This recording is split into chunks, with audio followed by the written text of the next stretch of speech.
Bismillah Rahman Rahim. Welcome back to our online English class for the students of HSC second year. In the last few classes we discussed on different grammatical issues, and in the last class we discussed on uses of connectors, and we presented to you the connectors that are to use in different contexts. And we just inform you that at the beginning you can use connectors and also in the middle of a sentence. So today we will discuss where to connector will be used at the very beginning, and the context that you have exactly prepared on the basis of a student's career or a lifestyle. For example, I am a student and my name is Abdul Hassan, and my life I have stated here just like a student. Let's see how we have used connectors at the beginning of a sentence, and the next class we will discuss the issues of connectors in the middle of a sentence. Okay, let's back to our well-furnished multimedia classroom to enjoy the class. Thank you very much for joining with us and enjoy the class in our native language, I mean in Bangla. সুপ্রিয় ছাত্রছাত্রীরা, তাহলে আজকে আমরা দেখব connectors বাক্যের শুরুতে কিভাবে ব্যবহার হয়। এখানে আব্দুল্লাহ আল হাসানের জীবন নিয়ে আলোচনা করছে, তার জীবন শুরু থেকে ইন্টারমিডিয়েট পর্যন্ত। সে ইন্টারমিডিয়েট সেকেন্ড ইয়ারের পরে দেখি সে তার জীবন সম্পর্কে এখানে কি বলছে। আমরা খেয়াল করি বোর্ডের দিকে। প্রথমে একটা কানেক্টর ব্যবস্থা at first I would like to inform, আমি বলতে চাই, আই উড লাইক টু মানে আমি সম্মানের সহিত বলতে চাই যে I M a student of class 12, আমি ক্লাস 12-এর ছাত্র। এখানে আমরা কিসের ব্যবহার শিখলাম? At first. তারপর বলছে my father is a lawyer, আমার পিতা একজন আইনজীবী, and my mother is a teacher, মা একজন শিক্ষিকা। তাহলে এখানে অ্যান্ড ব্যবহার হলো, অ্যান্ড দেয়া, অ্যান্ডটা বাক্যের মাঝখানে আসছে, এটা একটা কানেক্টর, দুই দিকে দুইটা সেন্টেন্স আসছে, এটা compound sentence. Both of them are pious, আমার পিতামাতা উভয়ই খুবই পায়াস, ধার্মিক। এখানে বোথ একটা কানেক্টর, সে কীভাবে এখানে দেখতে পাচ্ছি যে ব্যবহার হয়েছে কানেক্টরের ব্যবহারটা, হ্যাঁ, যেহেতু বোথদের দুইজনকে বোঝানো হয়েছে। তারপর সে বলতেছে ছাত্ররা যে আব্দুল্লাহ আল হাসান, সে কী বলতেছে? সে বলতেছে আমরা গ্রামে বাস করতাম, we lived in village, but now, কিন্তু এখন মুভ টু নরসিংদী, তারা এখন নরসিংদীতে চলে আসছে, শহরে, সিটি। তাহলে এখানে আমরা দেখলাম বাটের ব্যবহার, বাট দিয়ে সাধারণত বিপরীত কথা বোঝায়। একসময় গ্রাম থাকতাম, আমরা এখন শহরে চলে আসছি। হ্যাঁ, বোর্ডটা দেখতেছো তোমরা, বাট বিপরীত কথা বোঝায়। আগে আমরা গ্রামে ছিলাম, আমরা এখন শহরে, বাট নাও মুভড, মুভ মানে এক স্থান থেকে আরেক স্থানে যাওয়া। দেখতে পাচ্ছ বোর্ডটা, মুভ টু সিডনর। ইতিমধ্যে, অর্থাৎ এখানে আসার পরে এই সময়ের ভিতরে আমরা কী করছি? উই বিল্ড 2 স্টোরেড হাউস, আমরা আবার একটা দোতলা বাসা এখানে আমরা নিজেরা তৈরি করে নিছি। হ্যাঁ, উই বিল্ড, হ্যাঁ, 2 স্টোরেড, 2তলা বাসা। এখানে আমরা এই সময় তারা যে আসছে গ্রাম থেকে শহরে, তারা আসছে, আসার পর এখানে তারা কী করছে? তারা শহরে আসে, তারা নিজেরাই একটা 2তলা বাড়ি করে ফেলছে। হ্যাঁ, মোরওভার তার উপরে তারা আরেকটা কাজ করছে, তার মানে বাড়িতে একটা আছেই, মোরওভার তার উপর তারা কী করছে? We bot an apartment in Dhaka, আমরা ঢাকায় একটা অ্যাপার্টমেন্টও কিনছি। এখানে মোরওভার কেন আসছে?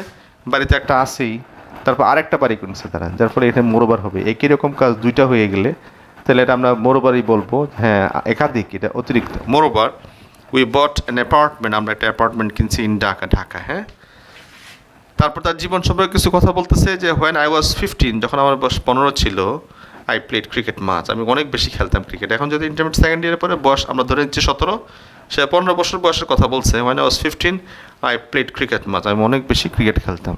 হোয়াইল ব্যাটিং, একদিন ব্যাটিং করার সময়, এই যে হোয়াইল ব্যাটিং মানে আমি একদিন ব্যাটিং করতেছিলাম, ওই ব্যাটিং করার সময় কী হয়েছে? হোয়াইলের ব্যবহার, হোয়াইল আই ওয়াজ ব্যাটিংও বলা যাবে, বা হোয়াইল ব্যাটিং, এটি সুন্দর বাক্য। হোয়াইলের ব্যবহার, হোয়াইলের পরে এরকম আসবে। হোয়াইল ব্যাটিং, ব্যাটিং করার সময় এ ফার্স্ট বল হিট মাই ফুরহেড, একটা ফার্স্ট বল আমাকে আঘাত করছে আমার মাথার সামনের জায়গাটাকে। হিট, ফুরহেড মানে আমার মাথার সামনে আঘাত, ফুরহেড। হ্যাঁ, বোর্ডটার দিকে খেয়াল করো। তাহলে এখানে কিসের ব্যবহার শিখলাম? হোয়াইলের ব্যবহার। হোয়াইল ব্যাটিং, ব্যাটিং করার সময়, ওই মুহূর্তে, ব্যাটিং চলাকালীন মুহূর্তে, হ্যাঁ, হোয়াইল ব্যাটিং, ব্যাটিং যখন চলতেছে ওই মুহূর্তে একটা ফার্স্ট বল হিট, হিটের পাস্ট কিন্তু 5টি, হিট হিট হিট, হিট মাই মাথা, ফুরহেড মানে মাথার সামনে আমাকে আঘাত করছে। হ্যাঁ, যদিও আমার পিতামাতা আমাকে না করছে, পিতামাতা বলছে তুমি আর ক্রিকেট খেলো না, তারা আমাকে বারণ করছে। হ্যাঁ, প্রহিবিট মি, দো বলতে যদিও আমার পিতামাতা আমাকে বারণ করছে, বারবার বারণ, প্রহিবিটেড মি, আমাকে না করছে আর খেলবে না। আই কন্টিনিউড, আমি কিন্তু ক্রিকেট খেলা চালাই গেছি। আমি বলতে গেলে ওনাদের কথা একটু শুনি নাই, আমি খেলার নেশায়, ওনারা আমাকে দৌড় ব্যবহার, যদিও, তারা আমাকে যদিও দিলে কি হয়? যদিও দিলে এটাও একটা বিপরীত কথা বলে, তারা আমাকে বাধা দিছে, আমি খেলা চালাই গেছি। দো দিয়ে কিন্তু বিপরীত কথা বোঝায়। হ্যাঁ, যদিও আমাকে তারা নিষেধ করছে, আমি খেলা চালাই গেছি। তার বলতে সিন্স, যেহেতু, সিন্স অর্থ কি যেহেতু, এটা আর একটা কানেক্টর, সিন্স অথবা অ্যাজ যেটাই বলো সেটাই হবে। যেহেতু I want to be a university teacher, আমি একজন বিশ্ববিদ্যালয়ের শিক্ষক হতে চাই, এটা আমার এম ইন লাইফ বলতে, since I want to be, আমি হতে চাই ইউনিভার্সিটি টিচার, এই জন্য আমি কী করলাম, একটা কাজ করলাম, সেটা কি, আই হ্যাভ স্টপ প্লেয়িং মোর, আমি খেলা কমায় দিলাম, আই হ্যাভ স্টপ প্লেয়িং, খেলাধুলাটা কমায় দিলাম, মোর অধিক যে খেলতাম সেটা কমায় দিয়েছে, আই হ্যাভ স্টপ প্লেয়িং মোর, বেশি খেলাটা আমি এটা কমায় দিলাম, অর্থাৎ খেলা আমি একটু কমায় দিলাম, কী উদ্দেশ্যে, দেন এরপরে আমি কী করলাম, আই হ্যাভ স্টার্টেড রিডিং মোর, আমি বেশি বেশি পড়াশোনা, এখানে দেনের ব্যাপারে আসলো, হ্যাঁ, আমি কী করলাম, খেলা বন্ধ করলাম, অতঃপর, দেন বলতে কি অতঃপর, খেলা বন্ধ করার উদ্দেশ্য হলো পড়াশোনার দিকে মনোযোগ বাড়ানোর জন্য, হ্যাঁ, অতঃপর আই হ্যাভ স্টার্টেড রিডিং মোর, আমি বেশি থেকে বেশি পড়াশোনা শুরু করলাম, হ্যাঁ, হ্যান্স যার ফলে, হ্যান্স কখন আসে, এটা অ্যাজ এ রেজাল্টের মতো, হ্যান্স মানে তার ফলশ্রুতিতে, অর্থাৎ যেহেতু পড়াশোনা আমি কী করলাম, বাড়াই দিলাম, হ্যান্স যার ফলে আমার সিলেবাস ইজ কমপ্লিটিং সুন, আমার সিলেবাসটা দ্রুত শেষ হচ্ছে, আমি দেখলাম hence my syllabus is completing soon, আমি বুঝতে পারলাম আমার সিলেবাসটা দ্রুত শেষ, সময় বাড়াই দিলে তো পড়াশোনা সিলেবাস শেষ হবেই। হাওয়ার যাই হোক, ইতিমধ্যে যে পিছনে যে পরীক্ষাগুলি দিছি, হাওয়ার দেবো, যাই হয়েছে, যা হাওয়ার এদিকে তাকাও, হাওয়ার the result of my last semester, আমার গত সেমিস্টারের রেজাল্ট মোটামুটি ভালোই ছিল, ওয়াজ গুড, আমি বেস্ট বলি নেই, বেটারও বলি নেই, গুড বলছি, অর্থাৎ যাই আমি খেলাধুলা একটু বেশি করছি, যেই মাত্র লেখাপড়া বাড়ায় দিলাম, লেখাপড়ার পরিমাণ আমি বাড়ায় দিলাম, আমার কী হিসেবে আমার রেজাল্টটা দেখলাম যে গত রেজাল্টটা মোটামুটি ভালোই হয়েছে, হাওয়ার দিয়ে বোঝায়, যাই হোক কোনো রকমে যেভাবেই হোক, হাওয়ার মাই রেজাল্ট লাস্ট সেমিস্টার রেজাল্টটা কী ওয়াজ গুড। এখন আমি ভাবতেছি, যদি আমি ডিড নট স্টপ প্লেয়িং, যদি খেলা বেশি বেশি খেলা বন্ধ না করতাম, if I did not stop playing more I could not do well, আমি কিন্তু ভালো করতে পারতাম না। হ্যাঁ আমি বলতেছি, তো ইফের সঙ্গে যখন পাস্ট টেন্স আসবে, পরবর্তী অংশটা কী আসবে, হ্যাঁ এটাও পাস্ট আসবে।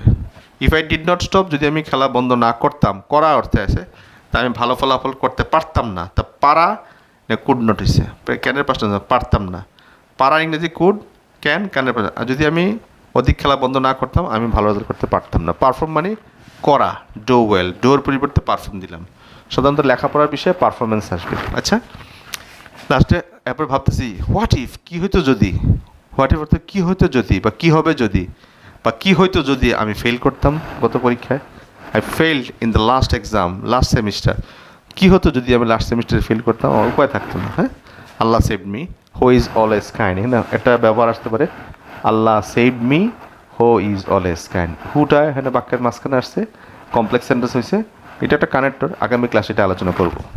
তার বলা, উই মাস্ট স্টাডি অ্যাটেন্টিভলি, আমাদের অধিক মনোযোগ দিয়ে পড়া দরকার, আনটিল অর্থ পর্যন্ত আওয়ার সিলেবাস ইজ কমপ্লিটেড, আমাদের সিলেবাস যতক্ষণ শেষ না হয় আমাদের মনোযোগ সহকারে পড়াশোনা করা উচিত। এখানে আমি কিসের ব্যবহার শিখালাম তোমাদেরকে, আনটিলের ব্যবহার, পর্যন্ত। উই মাস্ট স্টাডি অ্যাটেন্টিভলি, আমাদের অনেক মনোযোগ দিয়ে পড়া দরকার, পড়া প্রয়োজন, আনটিল যতক্ষণ না পর্যন্ত আমাদের সিলেবাস ইজ কমপ্লিটেড, সিলেবাস শেষ নেই, এটা ইনডিফিনিট টেন্সের পেসিভ। আরেকটা কারণটা দেখো, আনলেস, যদি না, উই ওয়ার্ক হার্ড, যদি না আমরা কঠোর পরিশ্রম করি, উই ক্যান নট, উন্নতি করতে পারবো না। আর একটা দেখো, হোয়েন এভার, যখনই আই গেট টাইম, আমি সময় পাই, আই ভিজিট লাইব্রেরি, আমি আমার কথা বললাম, সময় পাইলে আমি কোথায় যাই, লাইব্রেরিতে যাই। Once I was not, once এক সময় কিন্তু I was not only weak in English, এক সময় কিন্তু আমি ইংলিশে দুর্বল ছিলাম না, বাট অলসো ইন আইসিটি, হ্যাঁ, কিন্তু লাইব্রেরি যাওয়ার কারণে আমার এটা ভালো হয়ে গেছে। এখানে আমরা নট অনলি বাট অলসোর ব্যবহার দেখলাম, ওয়ান্স এক সময় I was not only weak in English but also in ICT, আমি দুইটাতেই খারাপ ছিলাম, হ্যাঁ। আর যখনই এটা বুঝতে পারলাম, এই যে লাইব্রেরি থেকে আমার ডেভেলপমেন্ট হয়েছে, আমি বলছি as soon as I felt my weakness, যখনই আমি বুঝলাম আমার এই দুর্বলতা বুঝতে পারলাম, আই বিকেম অ্যাটেন্টিভ, আমি মনোযোগী হয়ে গেলাম। আর যেই মাত্র আমার সিলেবাস শেষ হয়ে গেল, no sooner had I completed my syllabus, যখনই আমার সিলেবাসটা শেষ হয়ে গেল, পড়াশোনা শেষ হলো, দেন আই থ্যাঙ্কড আল্লাহ, আমি আল্লাহকে ধন্যবাদ জানাইলাম, মানে আল্লাহর শুকরিয়া আদায় করলাম, হ্যাঁ। এখানে আমরা অ্যাজ সুন এর ব্যবহার দেখলাম আর নো সুনারের ব্যবহার দেখলাম, হ্যাঁ। আই টোল্ড, আমি আমার বন্ধুদের, ক্লাসমেটদেরকে বলছি যে টু ভিজিট লাইব্রেরি, আমি আমার বন্ধুদেরকে বলছি তারা যেন লাইব্রেরি যায়, কিন্তু হোয়ার এজ, অথচ they pay attention in mobile games, তারা যেন মোবাইল গেমে তারা মনোযোগী, হোয়ার এজ মানে অথচ, তারা কি কোন দিকে অ্যাটেনশন দেয়, ইন মোবাইল গেম, তারা মোবাইল গেমে মনোযোগী, ক্লাসে মনোযোগী না। তাহলে আমরা এখানে হোয়ার এজের ব্যবহার দিলাম, হোয়ার এজ মানে অথচ, এটাও বিপরীত কথা হবে। আমি বললাম যে লাইব্রেরিতে যেও, অ্যাডভাইস করলাম, তারা এদিকে মনোযোগ, তারা পে অ্যাটেনশন কোন দিকে দেয়, এটা ইনডিফিনিট টেন্স, এটা পাস্ট, এটা ইনডিফিনিট, কারণ সবসময় দেয়, এখনও দিতেছে, in mobile game. What I am thinking now, এখানে হোয়াট অর্থ যা, যা আমি এখন ভাবতেছি, সেটা কি ভাবতেছি, is to listen online lecture. আমি এখন চিন্তা করলাম যে অধিক অধিক অনলাইন লেকচারগুলো শুনবো অফ দ্য বেস্ট কলেজেস, ভালো ভালো কলেজের। এখানে আমরা কী শিখলাম? হোয়াটের ব্যবহার। বাক্যের প্রথমে হোয়াট আসলে কী হয় না, অর্থ হয় যা। যা আমি এখন সিদ্ধান্ত নিলাম সেটা কি? সেটা আমি অনলাইন লেকচার শুনবো যেগুলো ভালো ভালো কলেজের। বাই রিডিং, এখানে বাই প্লাস আইএনজি, জিরান্ডের ব্যবহার দেখো, বাই প্লাস ভার্বের সঙ্গে আইএনজি, বাই অর্থ দ্বারা, বাই রিডিং মোর, বেশি বেশি পড়ার দ্বারা উই ক্যান পারফর্ম ওয়েল, আমরা ভালো করতে পারবো। আর উইদাউট রাইটিং, এটা উইদাউট প্লাস আইএনজি জিরান্ড, এটাই অর্থ হলো ছাড়া, উইদাউট রাইটিং মোর, অধিক লেখা ছাড়া উই ক্যান নট পারফেক্ট, আমরা পারফেক্ট হতে পারবো। উই ক্যান নট বি পাওয়ার কাছে নিজে হওয়া, আমরা পারফেক্ট হতে পারবো না। নাও আই ওয়ার্ক হার্ড, এখন আমি অধিক পরিশ্রম করি। এখানে সদেটের ব্যাপার, যেন, এখন আমি অনেক বেশি পরিশ্রম করি, যেন, কেন উদ্দেশ্য কি? আমার উদ্দেশ্য ছিল আই ক্যান অবটেন জিপিএ 5, আমি জিপিএ 5 অর্জন করতে পারি।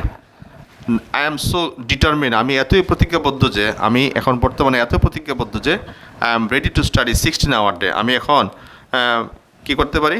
আমি প্রায় 16 ঘন্টা পড়ার জন্য তৈরি হয়ে গেছি। অর্থাৎ আই এম সো ডিটার, এখানে সো আর দ্যাটের সো ড্যাশ দ্যাট, হ্যাঁ, আই এম সো ডিটারমিন, আমি এত দৃঢ় প্রতিজ্ঞাবদ্ধ যে I am ready to study, আমি প্রস্তুত 16 ঘন্টা একদিনে পড়াশোনা করার জন্য, 16 আওয়ার্স ডে। তাহলে এখানে কিসের ব্যবহার শিখলাম? সো ড্যাশ দ্যাট, হ্যাঁ, আগেরটাতে কী শিখলাম? সোদের, সোদের যেন, হ্যাঁ, এটা নিয়ে হলো ভার্বের এই যেনর বাক্যের প্রথম অংশ প্রেজেন্ট টেন্স হলে পরের অংশ প্রেজেন্ট টেন্স হবে। এখানে কি লিখছে? আই এম সো ডিটারমিন, আমি এত প্রতিজ্ঞাবদ্ধ যে, সো ড্যাশ দ্যাট, দেখছো? আমি এত প্রতিজ্ঞাবদ্ধ যে I am ready to study 16 hours day, আমি এখন 16 ঘন্টা পড়তে প্রস্তুত আছি। তাহলে আমরা এখানে কিছু কিছু আলোচনা করলাম। জরুরি কতগুলি কানেক্টর তোমাদের দেখানো হলো, আবার তোমাদের একটা রিভিউ দেওয়া হচ্ছে, সেটা কি আমরা দেখি, রিভিউ করি। আমরা এখানে রিভিউটা হলো অ্যাট ফার্স্টের ব্যবহার আমরা পাইলাম, তারপরে পাইলাম আমরা এখানে এন্ডের ব্যবহার, এরপরে আমরা পেলাম বোথ দুইজন সেটার ব্যবহার, এরপরে পেলাম আমরা এখানে বাটের ব্যবহার, এরপরে ইন দ্য মিন টাইম ইতিমধ্যের ব্যবহার, এরপরে পেলাম আমরা মোর। ধন্যবাদ। তাহলে আমরা দেখতেছি এরপরে আসতেছে আমরা বললাম যে আগের বাক্য দেখলাম ইন দ্য মিন টাইমের ব্যবহার, যে কাজ ইতিমধ্যে শুরু হয়েছে। এরপরে আসতেছে মোরওভারের ব্যবহার, অর্থাৎ অধিকন্তু। একই রকম বাক্য দুইটা হয়ে গেলে আমাকে আরেকটা বলতে মোরও বলতে হবে। এরপর আমরা হোয়েন দিয়ে আলোচনা করলাম, এটা একটা সময় বোঝায়। আমার বয়স যখন 15 ছিল, ওই সময়ের একটা ইতিহাসটা নিয়ে আনা হলো। তারপর আমরা বললাম যে এখানে হোয়াইলের ব্যবহার, হোয়াইলের পরপরই কিন্তু ভার্বের সাথে আইএনজি লাগবে এবং কমা হবে। এরপরে দো আসলো, দো অর্থ যদিও, যদিও দিয়ে সাধারণত বিপরীত কথা বোঝায়, অর্থাৎ প্রথম বাক্য যেরকম হবে তার বাক্যর বিপরীত বাক্য পরের বাক্যটা হবে দোর উপর। তারপর সিন্স দিয়ে বুঝলাম কারণ বোঝাবে, সিন্স এবং এস দিয়ে মোটামুটি একই রকম কথা বোঝায়। এরপরে আসলো আমাদের সামনে দেনের ব্যবহার, অর্থাৎ তারপর, অর্থাৎ এই বাক্যের পরে আসলো তারপর আমি কি শুরু করলাম? লেখাপড়া। হ্যান্স দেওয়া ফলাফল বোঝায়, অর্থাৎ কার্যকারণ বোঝায়। আমি যেহেতু পড়াশোনা শুরু করছি, আমার এর ফলশ্রুতিতে, হ্যান্স মানে ফলশ্রুতিতে। এরপরে হাউবার দিয়ে মোটামুটি যে কোনো উপায়ে আমার রেজাল্টটা ভালো হয়ে গেছে, হ্যাঁ, এটা একটা চান্স বোঝায়, এটা একটা চান্স বোঝায় হাউবার দিয়ে। এরপর সে ইফের সঙ্গে কন্ডিশনাল সেন্টেন্স আসছে, ইফের সঙ্গে পাস্ট টেন্স থাকলে পরেরটা কুড অথবা উড হবে অথবা শুড হবে, এটা ইফের ব্যাপার। ইফের সঙ্গে প্রেজেন্ট থাকলে শ্যাল বা উইল, ইফের সঙ্গে পাস্ট থাকলে উড শুড বসবে, এটা আমরা আলোচনা করবো বিস্তারিত। হোয়াট ইফের অর্থ যদি, দারুণ একটা কানেক্টর, কি হতো যদি, কি হবে যদি, কি হয় যদি, সবগুলি বোঝায় হোয়াট ইফ দেওয়া। তুমি পরবর্তী বারবার নির্ভর করবে এটা অর্থ কি হবে, কি হবে যদি, কি হতো যদি, কি হয় যদি, হ্যাঁ, এটা আমরা দেখলাম। এরপর দেখলাম তোমাদের কেন আনটিলের ব্যবহার দেখালাম, আনটিল অর্থ পর্যন্ত, হ্যাঁ, একটা সময়সীমা পর্যন্ত আমরা বললাম। আনলেস অর্থ যদি না, এটা নেগেটিভ সেন্টেন্স, নেগেটিভ বাক্য বোঝায়। এরপর হোয়েন এভার, যখনই, যখনই আমি সময় পাই। হোয়েন অর্থ যখন বা কখন, আর হোয়েন এভার অর্থ যখনই, একটা রশ্মির সাথে হোয়েন এভারের সম্পর্ক আছে। ওয়ান্স একদা, এখানে আমরা নট অনলি এবং বাটলসের ব্যবহার তোমাদের দেখাইছি। এরপরে অ্যাজ সুন অ্যাজ, এটার নিয়ম তোমরা জানো, প্রথম অংশ পাস্ট টেন্স হবে, মাঝখানে কমা হবে। আর যখন নো সুনার দিয়ে হ্যাড লিখবো, মাঝখানে দেন হবে টিএসএন, এবং পরের বাক্যটা পাস্ট ইনডিফিনিট টেন্স হয়। এরপর আমরা আলোচনা করলাম এখানে তোমাদের হোয়ারেসের ব্যবহার। হোয়ারেস মানে অথচ, হোয়ারেস মানে কি অথচ, এখানে বাট হোয়ারেস একই শব্দ, প্রায় কাছাকাছি। হোয়ারেস দেওয়া বোঝায় অথচ, আমি বলছি একটা, তারা করে আরেকটা। এখানে হোয়াটে আলোচনা করছি, বাক্য শুদ্ধ হোয়াট আছে, তার অর্থ হবে যা। এরপর তোমাদের সঙ্গে দেখা হয়েছে বাই প্লাস জিরান্ডের আলোচনা, বাই প্লাস আইএনজি মানে জিরান্ড, এই একটা বাই অর্থ দ্বারা। এরপর দেখা যাচ্ছে উইদাউট অর্থ ছাড়া, একটা পজিটিভ সেন্টেন্স, একটা নেগেটিভ সেন্টেন্স তোমাদের সঙ্গে দেখানো হলো। লাস্টে দেখানো হলো সো দ্যাটের ব্যবহার, অর্থ যেন, আমি কঠোর পরিশ্রম করি যেন ভালো ফলাফল করতে পারি। এরপর যে তোমাদের সাথে সো ড্যাশ দ্যাটের আলোচনা, এত যে, এটা হলো এত যে, মাঝখানে একটা অবস্থান আসছে, ভার্ব আসছে। এখন আমরা দেখলাম এগুলির ব্যবহার তোমাদের দেখানো হলো। আমরা আগামী ক্লাসে ইনশাল্লাহ in the next class will discuss আমরা জিজ্ঞাসা করব যে কারেন্ট হলে বাক্যের শুরুতে কীভাবে, সরি বাক্যের মাঝখানে কীভাবে বসে। আমরা আশা করি এই ক্লাসটা তোমরা মনোযোগ সহকারে দেখছো, আগামী ক্লাসটা তোমরা মনোযোগ সহকারে দেখবে। Thank you very much for joining with us. I hope that all of you are sincere from now on. If you are sincere, definitely you will perform very well and can obtain GPA 5. We pray for you and also pray. We are expressing our thanks to Allah subhanahu wa ta'ala that He has given us the chance to deliver lecture through this online course. Thank you very much for joining with us. Khuda Hafiz. Assalamu alaikum wa rahmatullahi wa barakatuh.